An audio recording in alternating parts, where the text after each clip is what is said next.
را خپله مو په مفته نه کړه خاوره د وطن، را خپله مو په مفته نه کړه خاوره د وطن، موږ وټومبل سرونه ازادۍ ته پر لمن. آزاد مو کړ باتور افغانستان له فسادګرو، آزاد مو کړ باتور افغانستان له فسادګرو، په زور د خپلو مټو او په مرسته د څښتن. محبوبه ده دا خاوره موږ ته ځکه مو په مینه کړل تاو ډک د بارودو واسکټونه له بدن. د پولیس راډیو قدرمن اوریدونکو سلامونه، ستړي مه شئ، خدای دې وکړي چې ټول راته روغ جوړ اوسیږي او د صحت جامې مو پر تن وي. درنو اوریدونکو، دا د پولیس راډیو څخه د سنگر خاطرو خپرونه پیل شوه. په دې خپرونه کې مو زه نظیف الله هوتک کوربتوب کوم. قدرمن اوریدونکو، لکه څنګه چې تاسو د سنگر خاطرو له خپرونې سره بلدتیا لري، موږ په دې خپرونه کې د افغانستان اسلامي امارت مجاهدین سره سپارلي ځوانان غازیان میلمنه کوو او د دوی سره د تیر جهادي دور د خوږو ترخو خاطرو د ټیټو جیګو په حق لغږیږو چې یو مجاهد په تیر شل کلن دور کې د خپل جهاد په موده کې له څومره سختیو، کړاوونو، شکنجو سره مخ شوی ده. د اسلامي نظام د حاکمیت لپاره یو مجاهد څه تیر کړي دي؟ په جنگ په حالات کې یو مجاهد وضعیت څه ډول و؟ د دې ترڅنګ د دښمن له لوري به په دوی څه ظلمونه ترسره کېدل؟ دا هغه څه دي چې په دغه خپرونه کې موږ ته مجاهدین بیانوي. درنو اوریدونکو، ډېر مو په تمه نه پرېږدم، د تیر په څېر موږ سره یو نوی میلمه په خپرونه کې ده. زه به یې لنډه یادونه وکړم، دی به بیا وروسته تاسو ته په بشپړ ډول باندې خپل ځان معرفي کړي. موږ سره په خپرونه کې مولوي صاحب ابو زبیر میلمه دی. مولوي صاحب، په لومړي سر کې تاسو ته ښه راغلاست وایم، ستړي مه شئ. مننه، تاسو نه مننه، تاسو اوریدونکو نه او د افغانستان مجاهدینو ټول ولس نه مننه. الله پاک دې تاسو ته ځای خیر ډېر کړي چې موږ ته وخت راکړو او تاسو دا ویاړ او تکلیف مجاهدینو ته وربخلی دی او تکلیف وباسئ، زحمت وباسئ او د مجاهدینو غږ تر نور خلکو پورې رسوئ. مننه، الله ځای خیر ډېر کړي. خوشحاله اوسئ، الله پاک تاسو ته هم اجر درکړي. مولوي صاحب مبارکه، که تاسو اوریدونکو ته خپل ځان په بشپړ ډول باندې ور وپېژنئ چې تاسو اصلا د کوم ولایت یاستئ، د کومې ولسوالۍ یاستئ، نو ډېر به ښه شي تر څو چې زموږ اوریدونکي هم د تاسو د پوره تعارف څخه خبر شي. بسم الله الرحمن الرحیم. زه میرویس ابو زبیر د ننګرهار ولایت د خوږیاڼو ولسوالۍ د بربیر اوسېدونکی یم او په تیر شل کلن دوره کې مې د مجاهدینو په صفتونو کې الحمدلله جهاد کړی دی او د دې نه مخکې 1980 کې ما د روسانو په مقابل کې، یعنې د نجیب په حکومت په مقابل کې ټوپک په غاړه کې اچولی او د هغې نه را اوسه پورې الحمدلله د مجاهدینو په لیک کې روان یو او د مجاهدینو په ګرځېدلو او د مجاهدینو سره په دې سنګرونو په دې باندې ویاړو چې الله رب العزت موږ د مجاهدینو په صف کې راوستي او مجاهدین راته خلک خطاب کوي. قدرمن اوریدونکو، ابو زبیر مولوي صاحب لکه څنګه چې یادونه درته وکړله، هغه سړی ده چې ډېر وړکونه نه د توپک په غاړه او د اسلامي نظام د حاکمیت په خطر باندې شپې ورځې سبا کړي دي. مولوي صاحب، علت یې څه و چې تاسو توپک راواخیسته، جهاد مو پیل که؟ ولې مو بل کار نه ترسره که؟ ولې مو تجارت نه کوئ؟ ارام ژوند مو نه خوښېدی که څنګه دغه لارې ته راغلی؟ علت یې څه و که اورېدونکي هم په دې پوه شي چې تاسو د څه لپاره د امارت سره یو ځای شوي یا د څه لپاره مو جهاد پیل که؟ نو دا خو د هېچا نه پټه نه ده چې په افغانستان کې 45 کاله د اشغالګرو نه تیری او ظلم شوی دی او دا موږ ته په دې باندې دا احساس ودرېدو چې زه په غالبا په اول سیم کې وم او چې د روسانو انقلاب راغی او هغوی د خپل وحشت د افغانستان په مظلومو ملت باندې شروع کړو او داسې یو څه حالات موږ ولیده چې په هغې کې مجاهدین د مختلفو ځایونو نه راغلي وو، په یو ځای کې په یو سنګر کې رسار کړي او بیا باندې په هغې وخت کې به دوی ته ګولیلایي حملې ویلې او دا حملې به کولې، مجاهدین به شهیدانول. نو په دغه ټیم کې زه غالبا یا 9 کلوم چې زموږ د بربیر په ساحه کې روسانو یوه حمله وکړه او په هغې کې 3 کسان چې یو د کونړ و او 2 ملګري نور، یو د غزني و او دا یو ملګری نامعلومه و چې دوی په ډېر بېرحمانه باندې شهیدان کړه. نو د هغه وخت نه زموږ خپل والد صاحب د مجاهدینو قمندان و. نو زه چې کله 15 کلو ته د ما عمر ورسېدو نو ما سره دا احساس پیدا شو چې په افغانستان کې باید څوک د چا سره ظلم او وحشت د مونږ په مسلمانانو باندې ونه کړي. نو د هغې وجې نه مې ټوپک په غاړه کې واچولو او خپل جهاد ته مې ادامه ورکړه. د هغې نه بعد بیا چې کله مجاهدین کامیاب شو د مجاهدینو نه وروسته چې کله امارت راغی یو څه نادودې وي څه تکلیفونه و او مجاهدینو مغه خپل دغه سر ته ونه رسوه یا د چا دی دغه نه متاثره شوه او یا چېر څه و خو الحمدلله بیا دغه راله اسلامي امارت راغی د هغې سره په همغه وخت کې 15 کلنه دوره کې خپله منډه ترله او تکلیف تیر کړی او د هغې نه وروسته چې کله 20 کلنه دوره بیا راله بیا مجاهدین ودرېده نو ما ته خپل پلار دا وصیت وکړو چې زه تکلیف کې یم زحمت کې یم مریض یم خو ګوره جهاد اوس بیا پر ځای دی او تاسو جهاد ته شروع وکړئ دا موږ ته پلار هم وصیت کړی او موږ ته د قرآن او حدیثو نه هم دغه موږ اخیستی و چې جهاد په موږ باندې فرض دی موږ په ملک باندې خلکو تیری کړی دی او په کلونو په د افغانستان د 15,000 کلن تاریخ نه را په دې خوا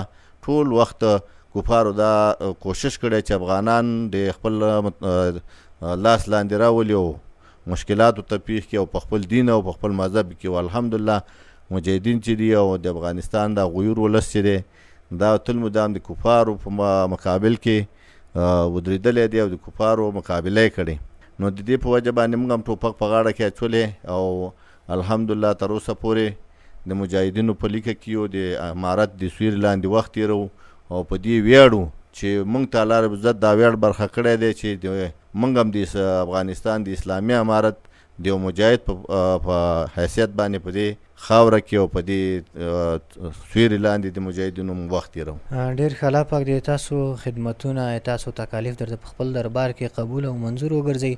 نو لکه څنګه چې تاسو په خپله خبرو کې یادونه وکړله چې په 2001 کال کې امریکا جمع ناټو او د متحدین راغلل افغانستان باندې یرغل وکړ تاسو بیا ټوپک ته لاس کړل ټوپک مو راواخیستی په اوږه او د دوی پر وړاندې وجنګېدلی نو بیرته مو جهاد د خوږیاڼو ولسوالۍ د کوز بیار له کلي نه پیل کړئ که یا د بل ځای نه مو شروع وکړه؟ موږ الحمدلله د بر بیار نه چې بر بیار د موږ کلی دی د دې نه جهاد پیل کړی دی او د همدغې ځای نه د خپلو ملګرو سره یو ځای شوي یو او جهاد هم پیل کړی بیا په دې جریان کې یو 4 کاله د دې وحشانه حکومت لاندې مابس تېر کړی دی د هغې نه بعد چې بیا راوتي دوی وحشت او دوی ظلمونه هم چې ولده د مونږ احساسات نور هم زیات شو چې باید مونږ د دې سره مقابله وکړو او د دوی سره وجنګېږو نه د هغې نه دې خواته بیا دغه څونه کلونه چې تېر شوي دي زه په 1991 کې د مابس نه راخوشي شویم بیا نو مکمل بیا بیخي بلې خوا نه یم لاړ شوی الحمدلله په همدې لیګه کې لګیا یم او تر اوسه پورې دغه ته مې ادامه ورکړې او بیا به انشاءالله الله دې بیا دې ملک ته خلک نه راولي چې مونږ دې ته مجبوره کړي چې بیا ټوپک ته پسې لاس کړو او دوی سره جنګ وکړو. ډېر ښه مولوي صاحب دغه زندان ته به راوګرځو زندان کیسه به اورېدونکو ته وکړئ چې څنګه یې ونیولئ چېرته یې ونیولئ خو د هغې نه مخکې کیسې که اورېدونکو ته وکړئ د ژوند طبعا دا ژوند ډېر خاطرو نه ډک دی او دغه نیم ساعته خپرونه کې نه رانغاړل کېږي که هر څه وکړو تاسو په جهادي دور په یوه ورځ باندې کتابونه لیکل کېږي ځکه دا جهاد دوره همداسې وه د خوږې او ترخې او ټیټې او جګې درلودلې نو د هغې نه مخکې د فعالیتونو په برخه کې که اورېدونکو ته معلومات ورکړي چې لومړی فعالیت مو څنګه پیل که بعد 2001 کال نه اصلیحو کمښت سره څومره مخ وې نه وې کومې اصلیحو نه مو استفاده کوله؟ موږ په 2001 کال 2005 کال کې چې موږ ښکاره راووتو یعنې جهاد ته م شروع کوله د موږ یو مولوي صاحب او موږ ته به یې ترجمه کوله نو هغه زه داسې یو خوا ته بیل کړم او راته ویې چې جاسوسان زموږ په منطقه کې پیدا شوي او د دوی موږ مطلب به چاره وکړو او موږ ته ویې چې مالي کومک ته ضرورت دی نو په هغه خپله اندازه باندې څونه چې د موږ وس کېدو یا خلکو سره چا سره مغه خصوصي اړیکې وي په هغې وخت کې چا د جهاد نوم ځکه نه شو اخیستی چې وخت به موږ ته خلکو وایي چې ټوپک امریکایي ته ونیسي دا کږېږي دغسې یو مسله وه خو بیا موږ خپله یو تعاون وکړو او یو څه مال هم را جمع کړو او بیا هم په هغې باندې یو څه وسله پیدا کړه او د پیل هم د جهاد په دې طریقه باندې وکړو او د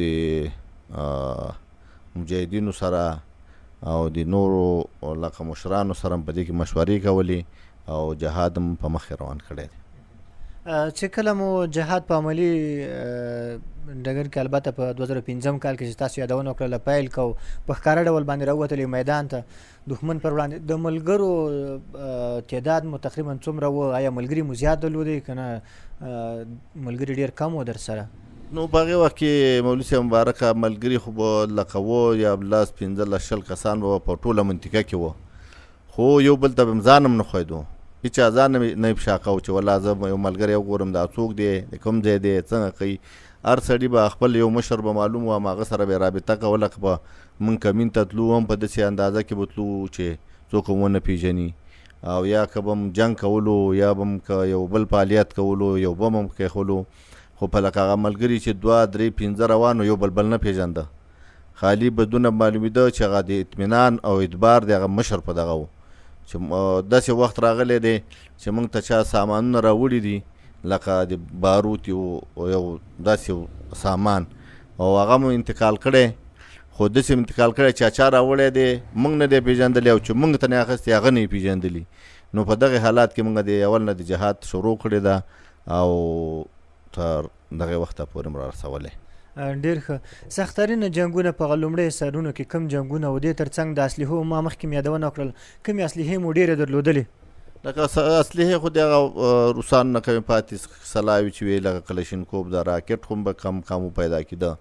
په هغې وخت کې یو راکټ به په 80,000 40,000 روپیو هغه به خلکو مطلب وسم نه وه، مجاهدین هم ښکاره چاته نه شو مخ کېدلی چې دا راواخلي او دغه کې هو چا نه به پټه چنده وکړه او یو راکټ و کلشینکوف. هم تر دې پورې چې موږ یو ملګري په کور کې یو کونډه مور یې وه او د هغې یوه وزه وه چې دا یوه عجیبه خبره وه چې د مور یې دغه خرڅه کړه وزه او په هغې باندې یوه راکټ مرمۍ مونږ واخیسته او په حکومت باندې پرې ډز وکړو. نو دغسې حالات هم راغلي دي، خو په دغه حالاتو کې د کلشینکوف نه د راکټ نه غټه سلاح پکې راکټ وه. بیا زه خپله د روسانو د وخت نه یعنې لکه کوم وخت کې جهاد شروع کې نو هغې وخت کې هم زه د دې غټې سلاح شوقي وم، نو 82 به مې ګرځاو. بیا که دغه وخت هم څومره راغلی دی او وروسته دا کومه جنګونه چې شوي دي نو ما خپله مسلک 82 دی او الحمدلله پکې همغسې مهارت هم لرم او څونه چې وغواړم نو ډېرو ملګرو موږ سره په دې کې دا دغه هم کړی دی چې ته څنګه داسې دی دغه وکړو. خو مې دا شوق دی چا چې تاسو سره شوق کي هغې باندې سړی خپل وظیفه سرته وړی شي. بلکل.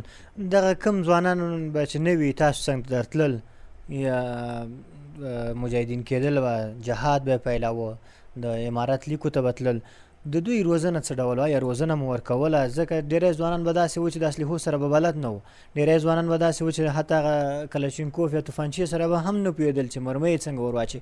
د مجاهدینو ته روزنه وه نه وه؟ فکري روزنه، دې تر څنګ اعداد نور موجود و، معسکرات وه؟ یاره اول وخت کې خو لکه معسکرات بیخي ځکه نه و چې موږ په داخل کې وو. داخل کې لکه مخکې چې ما یادواري وکړه چې موږ به په هغه محدود کار روان و، محدود خلک به را سره و. کله به چې مجاهد موږ سره یو ځای کېدو نو هغه به د موږ د حالات ولیده، موږ سره به یو ځای شو، بیا به موږ سره ناست و. اوله به مطلب هغه ته به فکري روزنه ورکړه چې هلکه دا خلک چې راغلي دي یا به خلک کوم کس چې به راتلو د کور د خوا نه به ورته دغه توصیه شوې وه چې دا کوم خلک افغانستان ته راغلي دي دوی مقابله باید موږ باندې واجب فرض ده او باید دا وکړو. نو داسې ملګري موږ ته راغلي دي چې پټ راغلي، نو دا ملګري په دغه اندازه کې و چې په خپل ټوپک په چل باندې او د ټوپک په هو جذبه د اسلام جذبه او هغه د کورنۍ د فامیل تربیه دې ته آماده کړي وو چې باید موږ چې وکړو جهاد وکړو، که نه پوهېږو باید مقابله وکړو.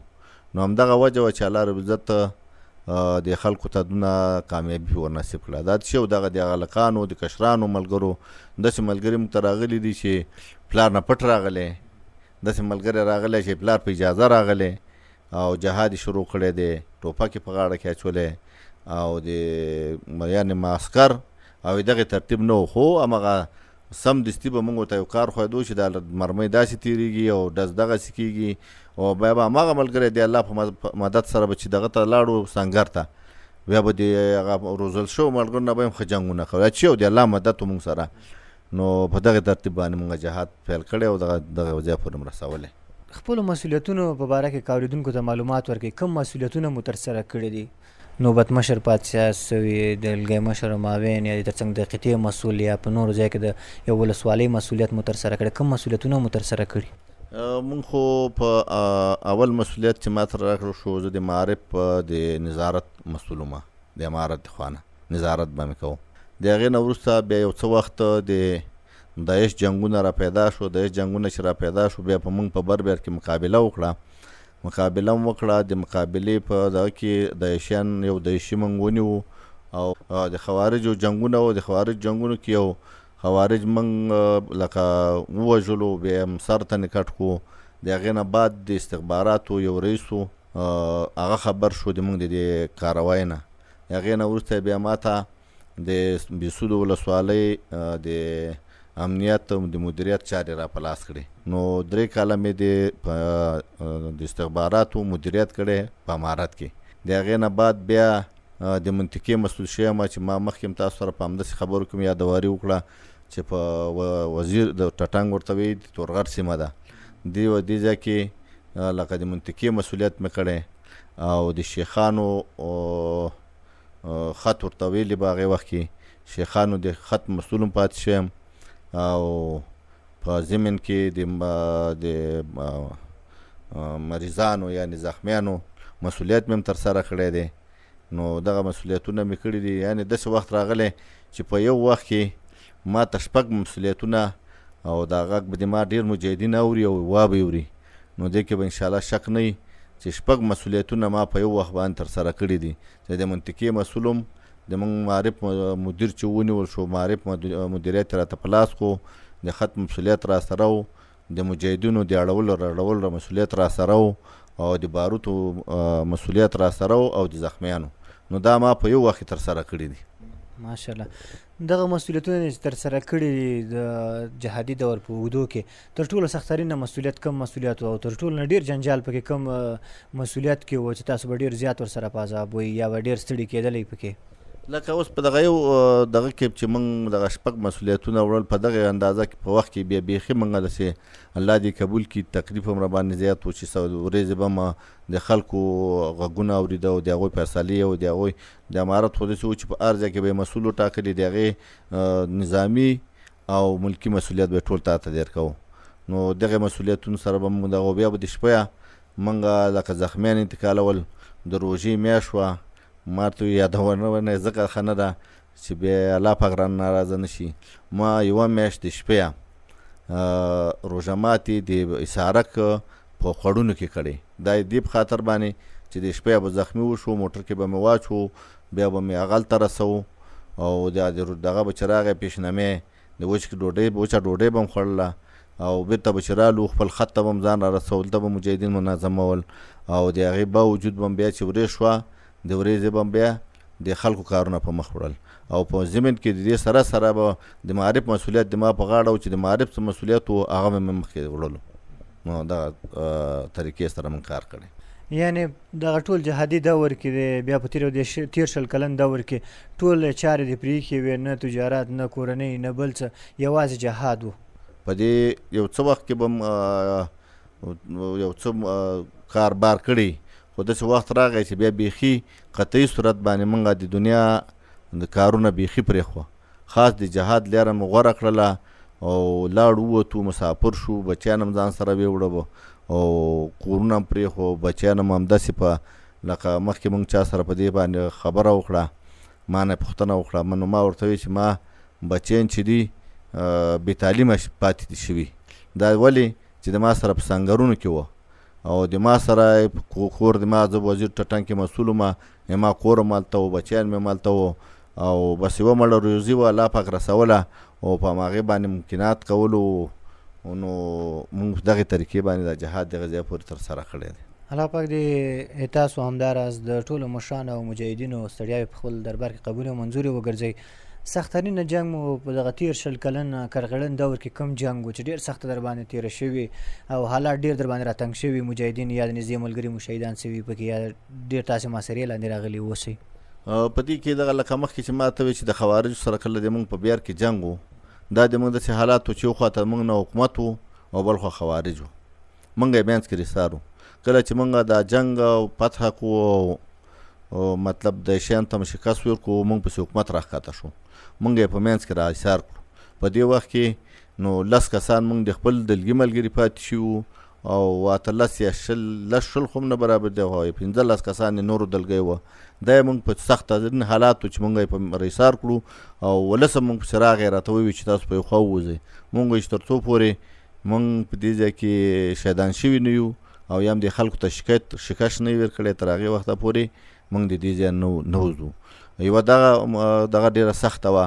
او یو چې د وزیر ټټنګ کې د ما کور او د شپې په موږ باندې چپه ولګېده په مدرسه باندې، او د ما ماشومان او د هر څوک ځان ته پاتې شوه او یو سپین ږیري سړي ته مو حواله کړه. او په دې وخت کې په موږ باندې داسې یو حالات راغی چې موټر رانه پات شو، ماشومان هم رانه پات شو او دغه چپه را باندې راله. بیا یو ملګری رانه شهید کو، یو ملګری هم په خپله موږ سره په څنګ کې شهید شو او یو ملګری چې و په مدرسه کې شهید شو.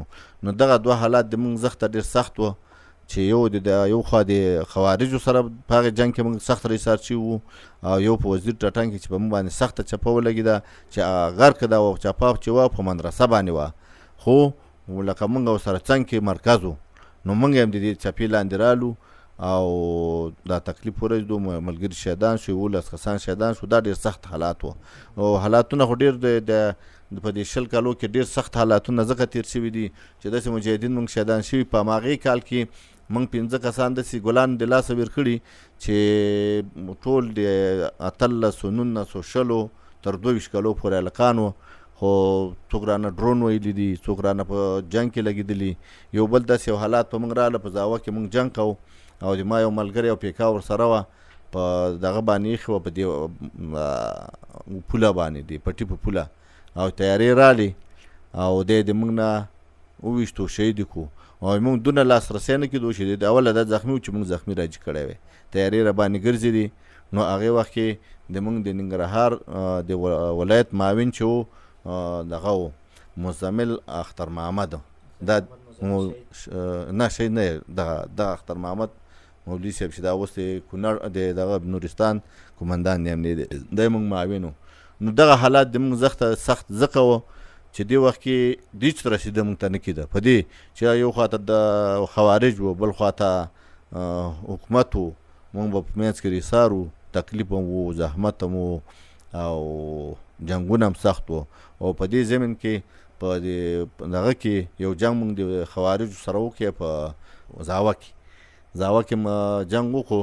په دغه جنګ کې نو بیا دا ډېر سخت حالات و چې خوارج په موږ باندې بیخي را مخکې شو او د موږ ملګري 9 کسان شهیدان موږ نه پاتې شوه.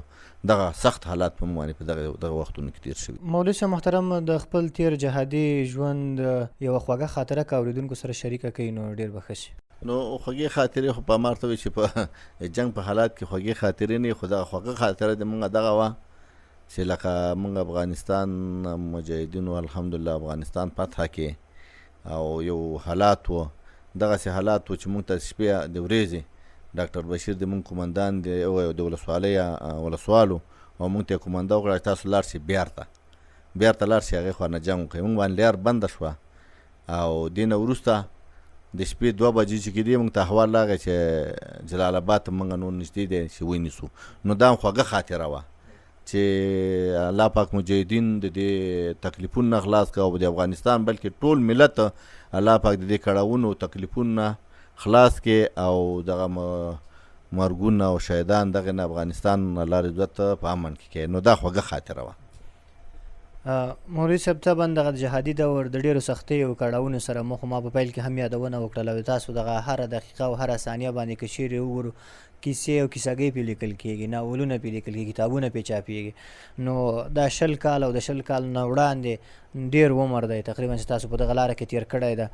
نو الله پاک دې تاسو دغه ټول تکالیف په خپل دربار کې قبول او منظور وګرځوي.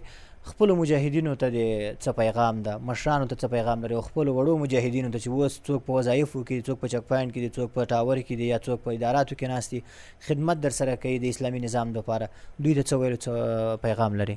الحمدلله د موږ مشران خو چې دي یو دیندار او ښه خلک او په دین مین خلک دي. الحمدلله هغوی تل مدام کوشش کوي چې نیک کارونه وکړي، ملک جوړ کړي او خلک ته اسلام دین ته را دعوت کړي. خو بیا هم زموږ دا پیغام دی چې نور هم باید په دې کې کوشش وکړي چې اصلاحات د مشرانو نه کېږي، کشرانو نه کېږي. دو باید موږ باندې دا کوشش وکړي موږ په مجاهدینو باندې چې اصلاحات راشي. لکه څنګه چې دا د ټوله دنیا خلک موږ ته کومې سترګې لري او کومه تمه لري چې دا په دغې کچه مسلمانان دي، نو په همدې اندازه باید د الله رب عزت موږ نه کار واخیستل کړي او همداسې باید موږ لکه کشران مجاهدین وي، که مشران وي، که مسؤلین وي، که غیر مسؤلین وي، باید د موږ دا کوشش دی چې اول د دین دپاره کار او دویم د ملت دپاره کار وکړو.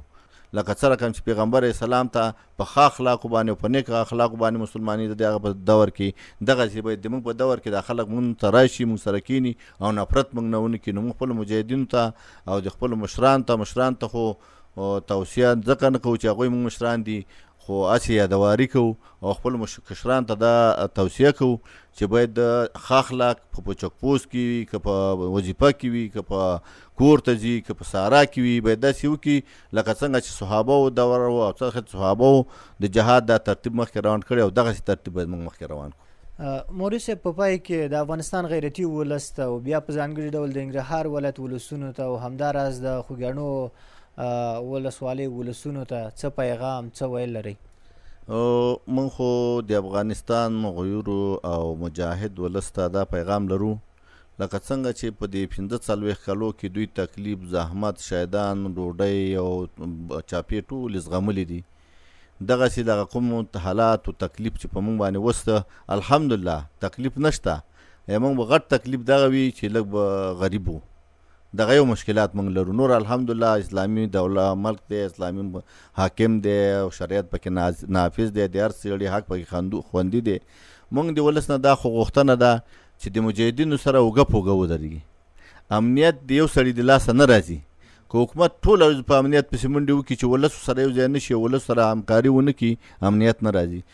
هر هغه څوک چې داسې کړنې ترسره کوي چې امنیت وننګوي یا امنیتي وضعیت خراب کړي، دې ترڅنګ یا کومه داسې یو پیښه ترسره کړي چې هغه مثلا هم د شریعت خلاف وي او هم د اسلامي نظام خلاف وي یا خصوصا عوامو ته یا هیوادوالو ته یو ضرر ورسوي، هغوی ته مو پیغام څه ده؟